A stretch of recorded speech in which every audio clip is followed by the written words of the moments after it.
The Bible is full of details that often go unnoticed.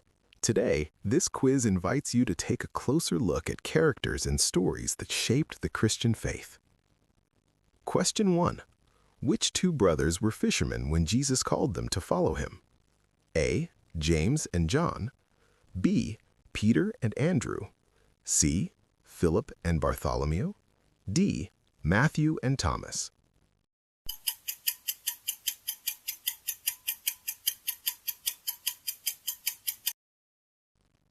Correct answer, B.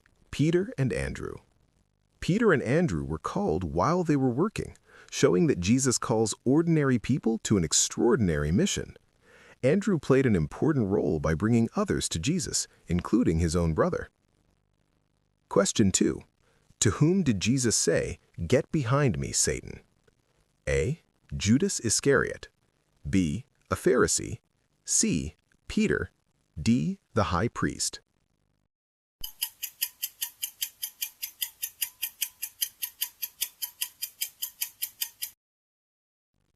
Correct answer, C. Peter. Jesus rebuked Peter when he tried to stop him from talking about his suffering and death. Peter's intention seemed good, but it went against God's plan. Question 3. Who is known as the weeping prophet? A. Isaiah. B. Ezekiel. C. Jeremiah. D. Amos.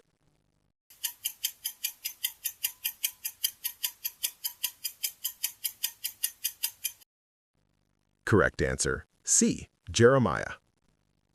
Jeremiah became known as the weeping prophet because of his deep sorrow and compassion over the people's sin and the destruction that would come upon Jerusalem. His tears reveal not weakness, but a heart sensitive to God's will and to the spiritual suffering of the nation. Question 4. In the New Testament, which church did the Apostle Paul not visit personally, yet still write a letter to? A. Corinth. B. Ephesus. C. Philippi. D. Colossae.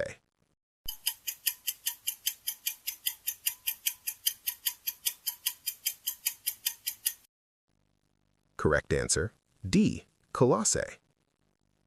Paul wrote to the Colossians even though he had never been there, because the church was founded by Epaphras. The letter aimed to confront teachings that mixed human philosophy with religious practices, reaffirming that Christ is supreme and fully sufficient for salvation. Question 5. What was the first statement Adam made when he saw Eve for the first time?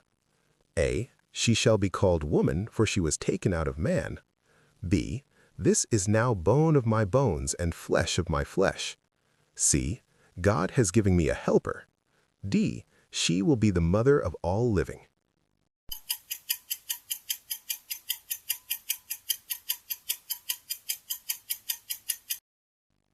Correct answer, B. This is now bone of my bones and flesh of my flesh. This statement reveals recognition, identity, and unity. Adam realizes that Eve was not just a similar creation, but part of himself, establishing from the very beginning the biblical principle of marriage as a deep union designed by God. Question 6. Why did God put a mark on Cain? A. To shame him before others. B. To identify him as a leader. C. To protect him from being killed. D. To remind him daily of his sin.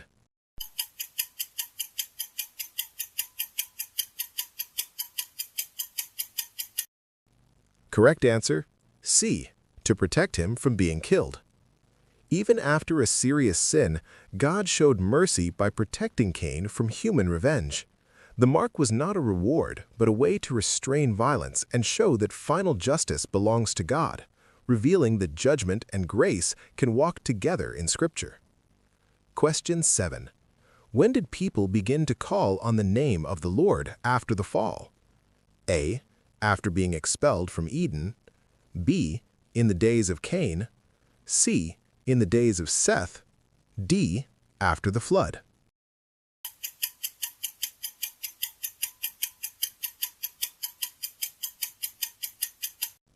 Correct answer, C. In the days of Seth. This moment marks a spiritual restart after the growing corruption of Cain's lineage. The expression indicates the beginning of public and organized worship, showing that even in a world marked by sin, God preserved a people who sought his name. Question 8.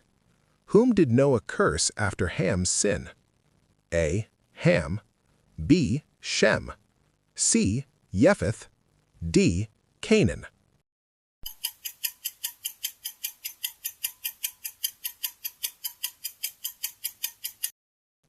Correct answer, D. Canaan. Although the wrongdoing was committed by Ham, Noah's words fell upon Canaan, his son. This points to consequences that extend beyond one generation and foreshadows future realities, since the Canaanites would later become adversaries of Israel, showing how moral choices shape the course of biblical history. Question 10. From which son of Ham did the Egyptians and Philistines come? A. Canaan. B. Cush. C. Mizraim. D. Put.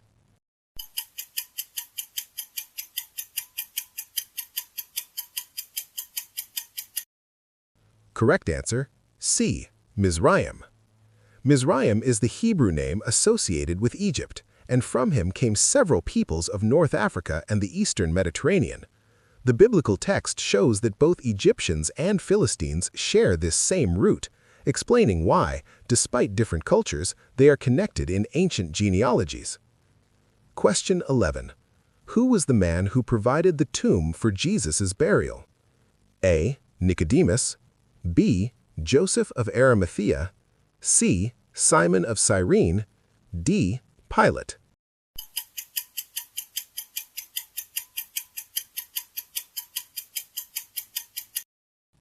Correct answer, B. Joseph of Arimathea. Joseph of Arimathea was a member of the Sanhedrin, but he did not agree with Jesus' condemnation. By offering his own new tomb, he unknowingly fulfilled the prophecy that the Messiah would be buried with the rich, showing courage and faith at a time when many disciples were in hiding. How many answers helped you learn something new? The Bible always has more to teach us when we look closely. Stay with us and join the next quiz.